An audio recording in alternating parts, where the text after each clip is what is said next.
ত্রিপুরার অনির্দিষ্টকালের বন্ধ আজকে 12 ফেব্রুয়ারি 2024 শেষ কিনা সরাসরি বললেন আমাদের ত্রিপুরার মন্ত্রী শ্রী সুশান্ত চৌধুরী। দেখে নিন। বন্ধ চলছে এবং তাদের যে দাবি যে কোনো একটা ভাষাকে নিয়ে, একটা হরফকে নিয়ে আগামী দিনে ছাত্রছাত্রীদের ভবিষ্যতের কথা চিন্তা করে সেই হরফে যাতে পরীক্ষায় তারা প্রদান করতে পারে সে দাবি নিয়ে তারা এই বন্ধ রেখেছে। দেখুন, বন্ধ যে কোনো রাজনৈতিক দল ডাকতে পারে, গণতান্ত্রিক পদ্ধতিতে অধিকার রয়েছে, কিন্তু বন্ধ ইজ নট এ সলিউশন। এবং রাজ্য সরকার,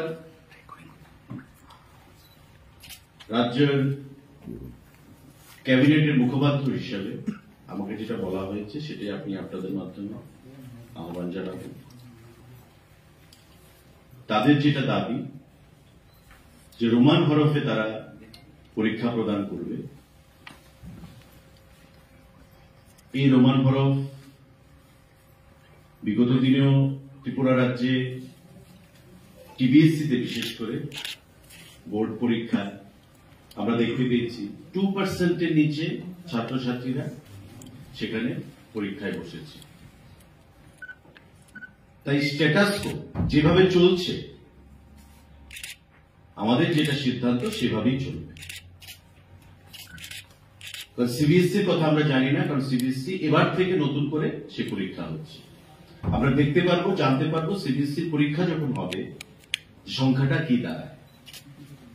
সুতরাং গণতান্ত্রিক পদ্ধতিতে বন্ধ করার সকলের অধিকার রয়েছে।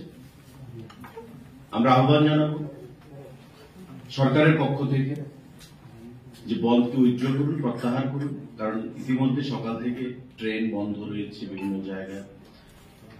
শহরে তার প্রভাব না থাকলেও গ্রামে গঞ্জে সাধারণ খেটে খাওয়া মানুষের সেখানে অসুবিধার মধ্যে পড়তে হচ্ছে। তো সেই জিনিসটা কাম্য নয়। এটা রাজনৈতিক দল হিসাবে বা সংগঠন হিসাবে প্রত্যেকের যেমন অধিকার রয়েছে বন্ধ ডাকার, ঠিক তেমনি মানুষের অভাব অভিযোগ, মানুষের সুবিধা অসুবিধা, সেই কথাটাও কিন্তু আমাদের ভাবতে হবে। একটা দায়িত্ববান রেসপন্সিবল পলিটিক্যাল দল হিসাবে, সংগঠন হিসাবে আমরা আহ্বান জানাবো, let the strike be called off. যেভাবে চলছে স্ট্যাটাস কো সেটা মেনটেন হবে। যেভাবে চলছে দুভাবেই পরীক্ষা দেওয়ার সেখানে প্রভিশন রয়েছে, রোমানেও রয়েছে এবং বাংলাতেও রয়েছে, সেভাবে পরীক্ষা হবে।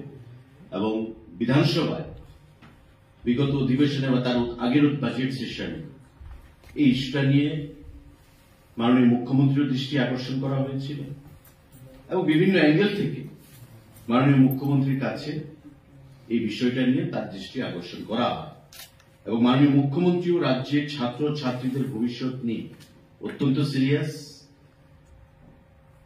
আস্থাশীল, শ্রদ্ধাশীল, এবং উনি কেন্দ্রীয় সিবিএসসির চেয়ারম্যানের কাছেও ব্যক্তিগতভাবে গত বিধানসভার অধিবেশনের পর চিঠি লিখেছেন, কিন্তু এখন পর্যন্ত কোনো রেসপন্স সেখান থেকে আসেনি। সেই রেসপন্স ইজ এওয়েটেড। আমরা রেসপন্সের অপেক্ষা করছি। মাননীয় মুখ্যমন্ত্রী সেখানে অপেক্ষা করছেন সিবিএসসি কি রেসপন্স দেয় সেখান থেকে আসে।